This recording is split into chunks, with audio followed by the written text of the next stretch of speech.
In honor of the full moon in Sagittarius and the new moon in Gemini, I wanted to present a piece that I initially wrote for my cat Astrology Toastmasters group. It's about how my neurodivergence shows up in my astrology chart.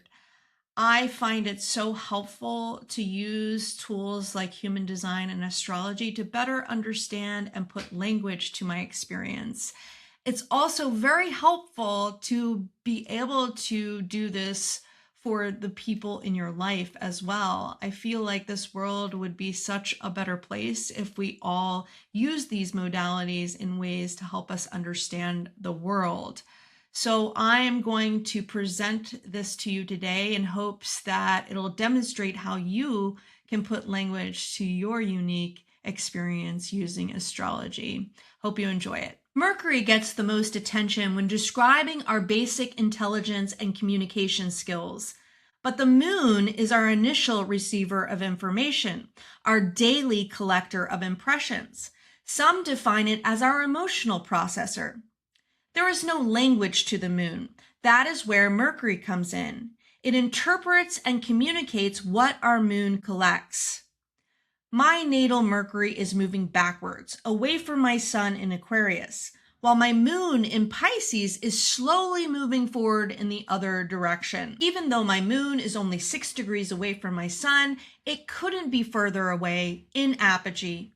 But with my sun under the horizon, my moon is the one in charge. The square my moon makes to my south node in Gemini and my north node in Sagittarius mimics the moon's placement at the midpoint between the node's rulers, Mercury in Aquarius and Jupiter in Pisces. My moon is like a sponge. It soaks up everything in my immediate environment. But how I translate what I collect can easily get lodged between my left brain, represented by Mercury, and my right brain, represented by Jupiter. My moon conjunct the fixed star Fomalhaut, combined with Neptune conjunct my north node, means that whatever information I've collected can easily dissolve into a foggy daydream. With the moon ruling Saturn, my ability to store information is porous.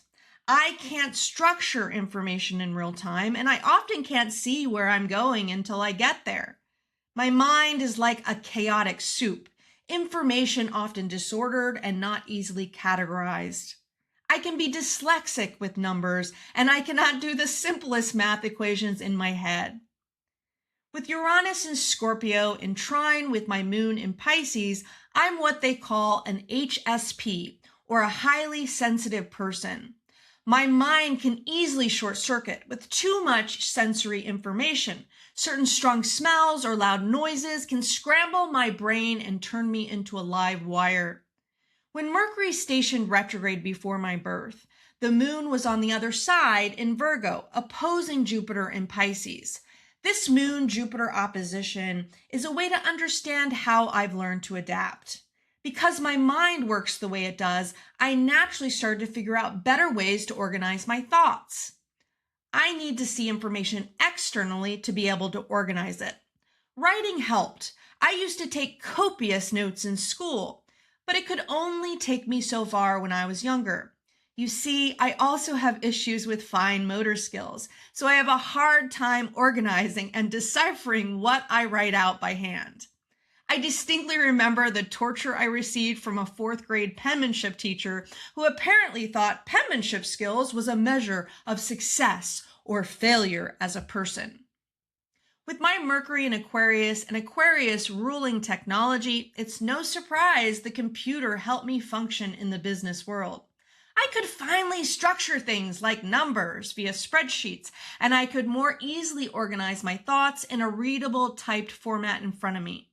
But because of a deep-seated fear that I wouldn't be able to access information spontaneously, I became an obsessive tracker of data. I cling to my typed notes and have a hard time speaking spontaneously on most any topic outside of my own intimate experience. Virgo is also ruled by Mercury, the ruler of my south node, my safety blanket. So I've recently started to ask myself, is where I find relief also a safety blanket? Is there a point where I will start trusting myself enough to relax, to let go, and allow my intuition to take over? I circle back to my moon square. Acceptance is the first step to any breakthrough. I try to accept the variability of my process. I follow my nose, waiting for the right invitation to grow, trusting that if I do the work and I'm present, I can learn from each and every experience, no matter what comes out.